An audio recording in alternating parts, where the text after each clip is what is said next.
Assalamualaikum warahmatullahi wabarakatuh. What's up guys? Waalaikumsalam.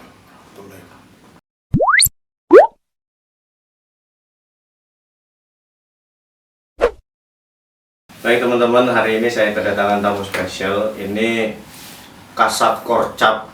Kasat Korcap itu ibaratkan pimpinan tertinggi dalam struktural Banser, khususnya di kota Cilegon, Komandan Sandi. Siap Komandan? Siap 86. Oh, Ya, siap. Gimana Komandan, sehat ya? Alhamdulillah hari ini nikmat, sehat dan panjang umur selalu diberikan. Kegiatannya apa aja nih sekarang nih? Kegiatannya sekarang fokus, kalau kegiatan sehari-hari sih tetap di majelis cikir dan sholawat.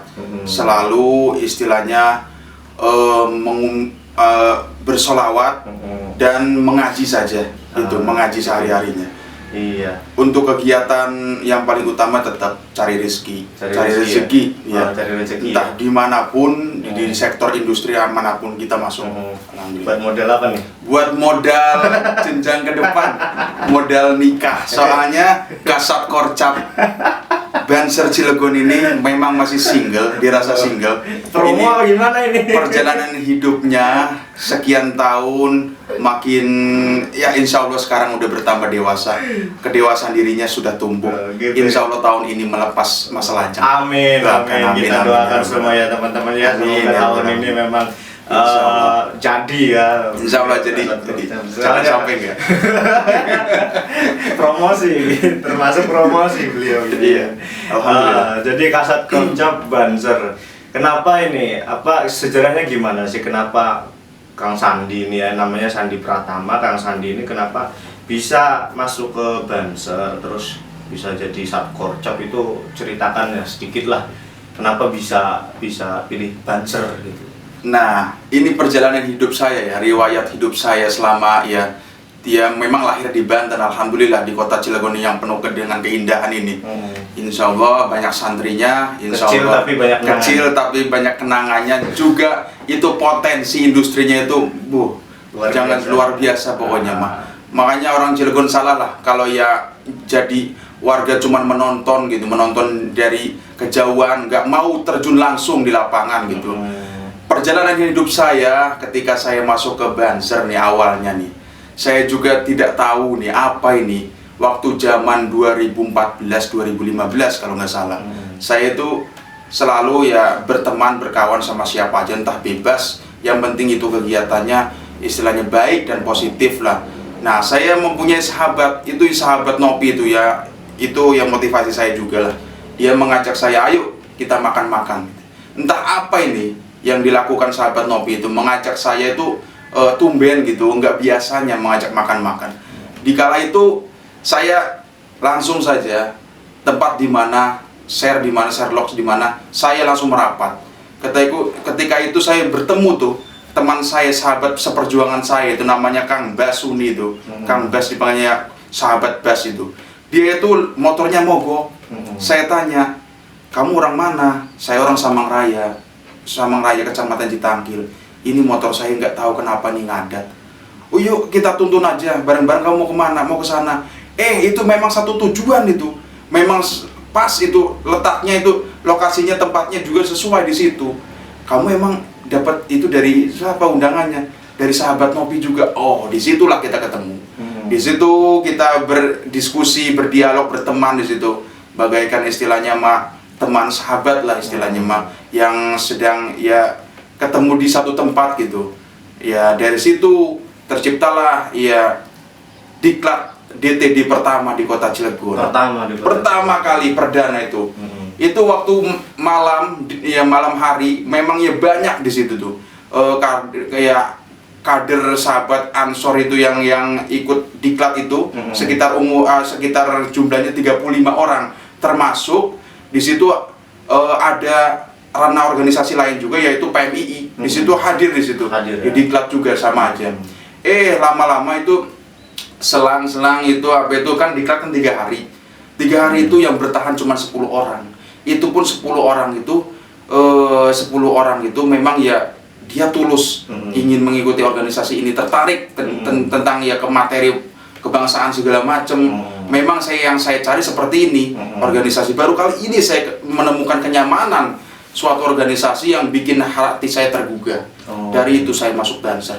Sekarang sampai tahun ini 2021, alhamdulillah, saya dapat hidayah dari situ. Alhamdulillah. Jadi 10 orang ya itu. Dari 10 orang. Tapi nanti dari 10 orang itu bakal menjadi 10 miliar. Iya. Kan gitu. Seperti itu. Sedikit demi sedikit lama-lama menjadi Bu. Memang ucapan komandan saya yang masih saya ingat. Saya itu sebenarnya ini tidak keabsahan tentang pengkaderan diklat terpadu dasar. Sekarang 10 orang itu tidak sah secara administrasi.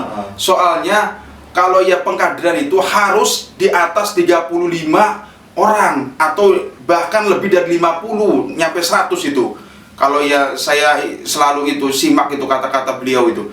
Maka dari itu Cilegon ini sekarang babat alas. Pokoknya jangan sampai babat alas. Pokoknya NU atau Ansor itu udah tumbuh besar. Sebenarnya NU dan Ansor itu nggak butuh kita. Kita yang butuh NU, yang butuh Ansor. Ansor udah besar, udah besar, udah mendunia sampai Nusantara itu. Jadi kita yang butuh Ansor Banser itu, kita yang butuh NU itu. Iya, bukan NU yang bukan NU tidak butuh kita. Tidak butuh kita, udah besar dengan sendirinya besar. gitu, guys. Kita apa ya? Kita cuman berhikmat doang. Berkhidmat doang di NU. Seperti itu. Semoga pengkhidmatan kita ini ya termasuk diakui sebagai santrinya Hadratus. Amin amin ya Rabbal Alamin. Karena ya luar biasa kalau kita sampai diakui oleh beliau sebagai santrinya kan. Karena beliau juga pernah berkata siapa yang mau mengurus NU akan diakui sebagai santrinya. Kemudian ketika meninggal dia beserta keluarganya itu insya Allah husnul khotimah. Didoakan oleh kiai besar, seorang kiai besar yang luar biasa, bukan kiai sembarangan, waliullah gitu. Jadi gini Gus, ini saya selama ikut Ansor Banser ini, mungkin ya terserah ya sahabat-sahabat di luar sana mau percaya atau tidak. Memang yang saya rasakan sejak saya ikut di organisasi Ansor Banser ini, organisasi yang benar-benar Islami, saya itu merasakan ketenangan batin yang sungguh luar biasa.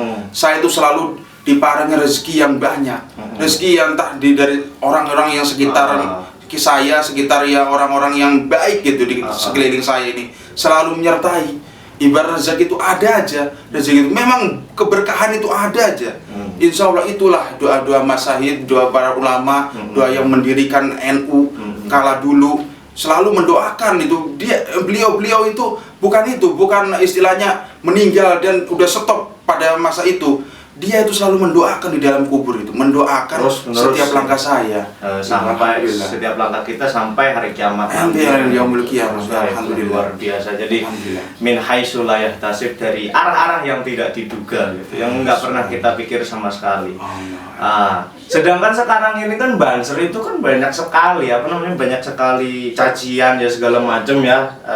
Jadi kabar miring segala macam tentang Banser, apalagi sampai ngomong Banser itu ban serep katanya gitu. Lah itu gimana komandan menyikapi hal itu? Kalau saya selalu menyampaikan kepada kader-kader Ansor maupun Banser di kota Cilegon ini seperti ini. Kamu diniatkan dari hati nurani kamu itu sendiri, dari lubuk hati yang paling dalam. Kamu masuk Ansor Banser atau masuk GP Ansor itu mau ngapain coba? Kamu harus punya manfaat bagi orang lain. Kamu harus menimbulkan istilahnya pengaruh-pengaruh terhadap masyarakat. Cap jelek itu akan berubah dengan sendirinya seiring perkembangan tingkah laku kamu.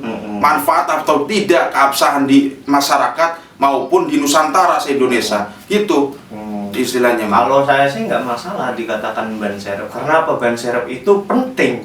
Iya kan? Ya bener, penting itu. Yang utama kan serep dulu. Nah iya, kalau misalkan yang utamanya lagi berhalangan, ban serep lah yang siap maju kan seperti gitu.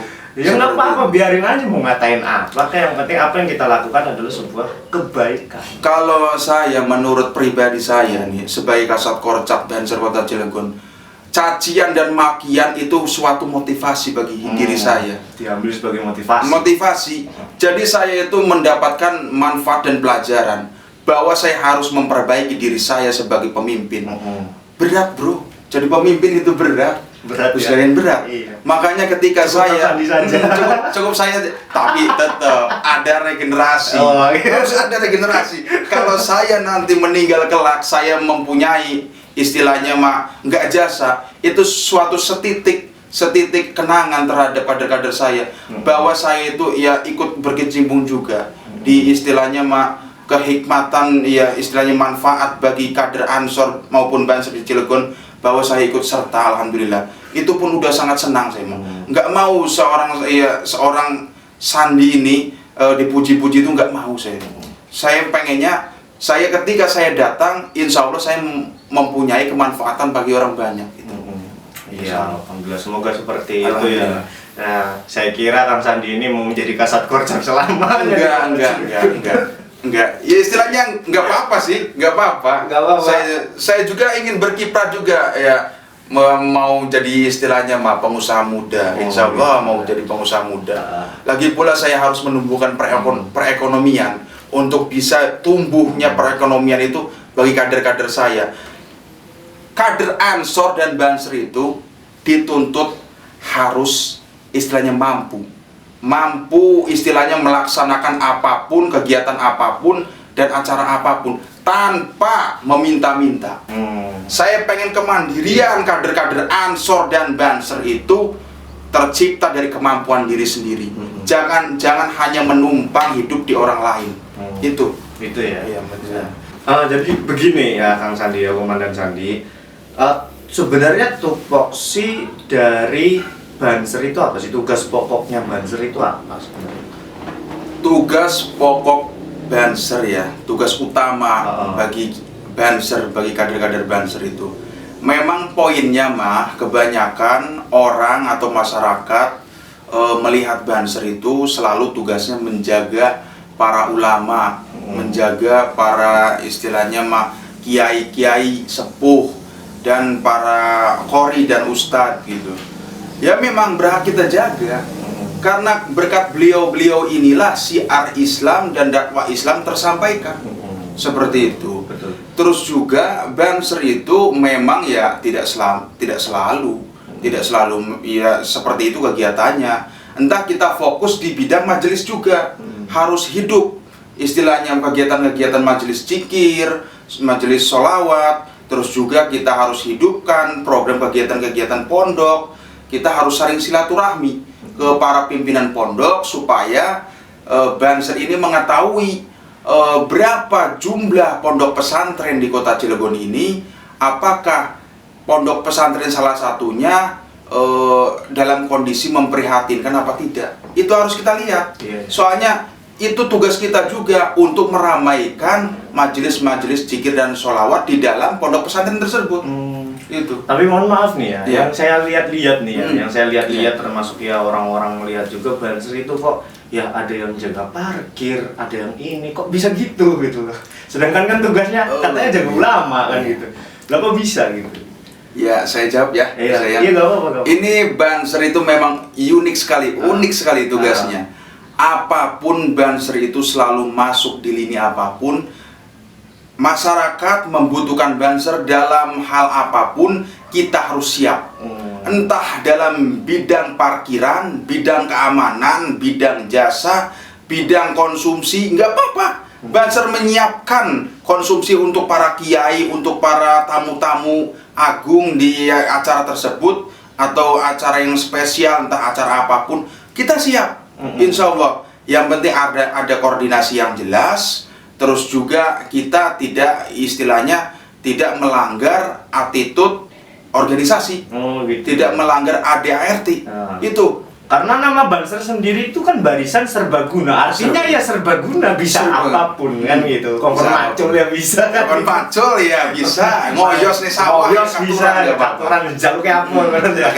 Jaluknya apa kita siap kan gitu. Lah selain itu juga kan Banser itu kan identik dengan jaga gereja. Nah itu gimana itu? Biar di luar sana itu banyak banget kabar miring itu tentang Banser yang jaga gereja itu. Ya nggak apa-apa, kita jaga. Itu umat di luar Islam juga sama aja saudara kita. Kita harus menimbulkan rasa toleransi antar umat beragama. Lagi pula di kota-kota lain itu terdapat masjid yang sebelahnya itu memang umat Kristiani. Banyak seperti itu. Makanya setiap lebaran orang Islam yang jadi keamanannya memang orang Kristiani, orang Yahudi itu yang jaga keamanannya orang Kristen. Nah mungkin sebaliknya di saat ada acara keagamaan, entah itu ya lebarannya mereka, istilahnya misalnya ya ibarat kayak orang Islam lebaran mereka gitu, nggak tahu saya, ya kita berhak jaga. Soalnya kita, gitu ya, iya sama-sama menjaga, itu lebih baik. Kita harus jaga perasaan juga, apalagi pasangan kita. Maksudnya karena mau nikahin pasangan aja. Alhamdulillah. Jadi mereka yang bukan saudara kita seiman adalah saudara kita setanah air, saudara kita sebangsa. Apalagi posisinya orang Kristen atau orang non-Islam di Indonesia itu kafirnya adalah, kalau bahasa Qur'annya itu kafir, tapi kafirnya itu kafir dhimmi, yang wajib dilindungi, bukan kafir harbi yang wajib diperangi. Makanya kenapa Banser menjaga hal seperti itu, karena memang selain pemahaman-pemahaman kita yang seperti ini ya, kalau orang NU mah santai, maju ke depan, visioner. Tapi kalau orang-orang sebelah kan tidak seperti itu, ya menjaga hal-hal seperti ini. Jadi gitu loh. Antar kerukunan beragama itu kan kalau dilihat enak. Enak sekali. Iya. Enak sekali. Nah kalau misalkan Kang Sandi ini lagi jaga nih, gimana nih perasaannya Kang Sandi? Ketika jaga ulama ataupun jaga umat agama lain, itu gimana perasaan Kang Sandi? Perasaan saya satu diniatkan harus tulus dan ikhlas. Sebab suatu langkah apapun tanpa disertai dengan keniatan tulus dan ikhlas itu tidak ada apa-apanya. Ibaratnya saya juga sering menemukan hal-hal yang istilahnya mengganjal hati, itu tetap saya harus ikhlas dan saya menjalankan dengan penuh hikmat, timbulnya senang, kepuasan, rasa kepuasan. Apalagi ya di saat ada itu acara apapun, pelaksanaan apapun, kita selalu mendapat saudara, mendapat kenalan baru, itu menambah relasi itu jaringan kita. Itu siapa tahu nanti ya saya mempunyai modal, nanti terjalin komunikasi yang baik. Lah itu usaha bisa terjalin dari situ. Iya, relasi. Namanya relasi ya, hidupnya manusia itu kan tidak bisa individual. Manusia itu bukan hidupnya individual, tapi saling keterkaitan satu sama yang lain. Ya, kan seperti itu. Namanya, semoga kita ya yang berkhidmah di Nahdlatul Ulama ini ya diakui sebagai santri beliau Hadratus Syekh Haji Hasyim Asy'ari. Ya tugas kita sekarang adalah memberikan pengertian kepada orang-orang, memberikan pemahaman kepada orang-orang, memberikan contoh kepada orang-orang bahwa inilah NU, inilah Ansor, inilah Banser.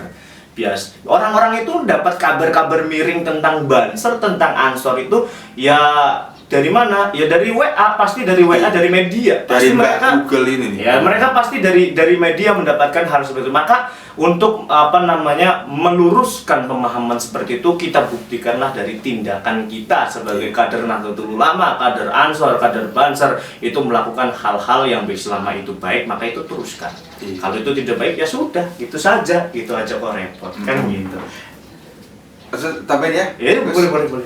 Ya, saya menyampaikan kepada para sahabat, itu kalau ya dapat informasi apapun di media komunikasi melalui chat, WA, atau Google, atau YouTube, itu jangan selalu kita makan mentah-mentah ya.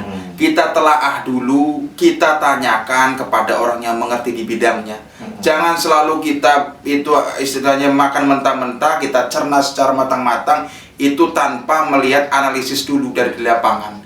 Kita harus menanyakan tentunya ke orang yang lebih ahlinya. Jangan salah kaprah, karena ya sekarang itu yang bikin ya kebobrokan anak-anak muda itu kebanyakan ngelihat dari postingan YouTube. Iya, dari media-media itu sekarang banyak lah gitu. Harus hati-hati pokoknya, terutama bagi kader-kader Ansor dan Banser itu hati-hati terhadap barang yang namanya narkotika. Itu sekarang itu membabi buta. Anak kecil tingkat SD, tingkat SMP selalu diracuni narkoba, selalu diracuni narkotika. Itu kasihan. Kasihanlah kepada orang tua sahabat-sahabat. Iya, tidak pandang. Mau itu siapapun, mau itu dalam bidang apapun ya, kalau misalnya karena manusia itu al-insan, manusia itu insan. Insan itu artinya yang mempunyai kecenderungan dua uns. unsun itu, 2 uns. Apa maksudnya? Kalau secara psikologis itu manusia itu mempunyai kecenderungan positif dengan kecenderungan negatif. Itu jadi kita itu tidak akan mungkin jauh dari sifat salah, tidak akan mungkin. Itu pasti ada seperti itu.